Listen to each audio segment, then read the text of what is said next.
What is going up, guys? Welcome back to the channel. If you guys are new to the channel, really what we talk about here is money management, investing, how to get the best bang for your buck. So in today's episode, we're going to be talking about the Cash App. Is the Cash App a good, app to have to send money? Is it a good app when you have the cash card? A good alternate for a debit card? Is it the best thing that you can get? So I recently have came across this, this app. It's the #1 finance app in the App Store. So pretty much what it is, it's like Venmo. It's very, very similar to Venmo. Venmo is just where you can just send money to friends, family. You can send it to almost anybody. Cash App's that same way. It's actually really, it's really cool. But is it a good thing? So we're going to start with the pros and then the cons. So the pros. Cash App offers these things called boosts. So pretty much what they are, you can get like 10% off like Chipotle, $1 off any coffee shop. There's a ton of them, DoorDash, the Popeyes, so you guys can get your chicken sandwiches. You guys can get that like 10% off. It's a really cool thing. It's honestly incredible how you can do it. I've used it because I have a little coffee addiction. So sometimes when I'm out and about, I'll use my cash card and I will purchase some coffee, and literally the dollar stays on the card so you can buy another thing with it. It's not like you pay for it in the full amount and then maybe once a month they send you the refunds. It's nothing like that. It's literally just $1 off, and you purchase it and then you're good to go. Same with all the other boosts. All the other boosts work the same way. So another pro for this is it has almost instantaneously you can transfer money. So if that's, say I needed to send you $5, you pull up the Cash App, and I just send the money. Now you can either have that money stay on the Cash App card, and there's no fees, but we'll get into fees in a little bit. But you can send it around, and it works very, very, very cool. Now, the next thing that is offered on the Cash App is being able to purchase Bitcoin. So being able to purchase Bitcoin, there's really 2 or 3 ways you can do it.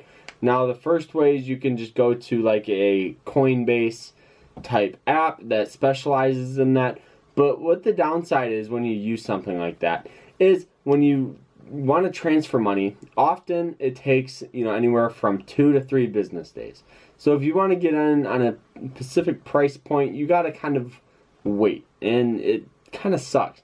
But the cool thing about the Cash App is the money's sent instantaneously to the card or to your account, so you can buy Bitcoin at the price you want, and you don't have to wait all those days. And it's honestly kind of cool. I've never purchased Bitcoin on this app, but I've heard it's sweet. So the next thing that is offered on the Cash App is their referral program. The referral program is very cool. So pretty much how it works is, if that's, say you get somebody to sign up, you get $5 and they get $5. Now this is when I do my plug and say, if you guys want to get $5 and download the Cash App, links will be down below to get that $5. It's worth it. Just to get free $5, transfer to your bank, and then you don't have to use the app. You know what I mean? It's worth it.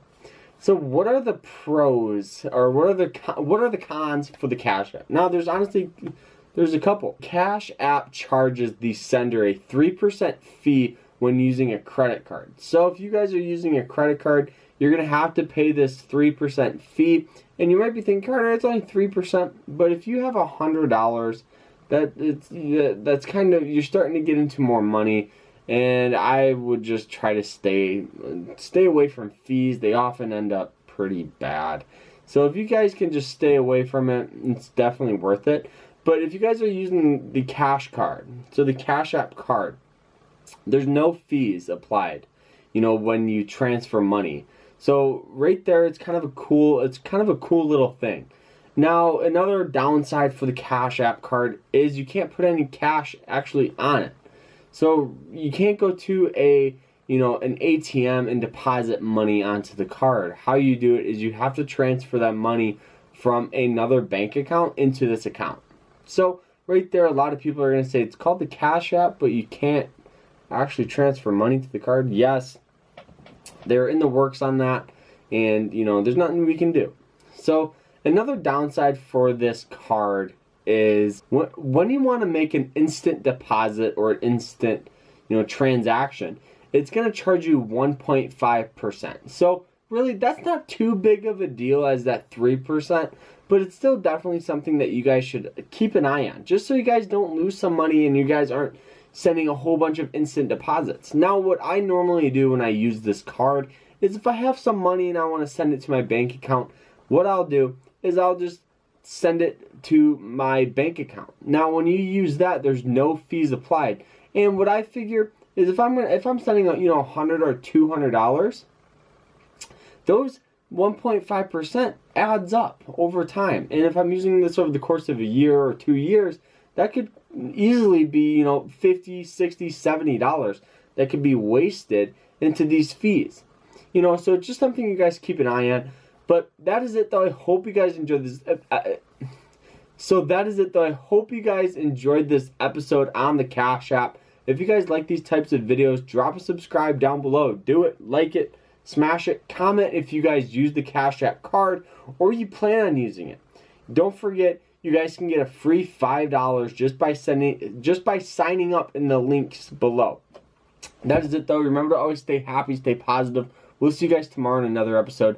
Hope you guys have a great rest of your week. Take care. Hope you guys have a good one.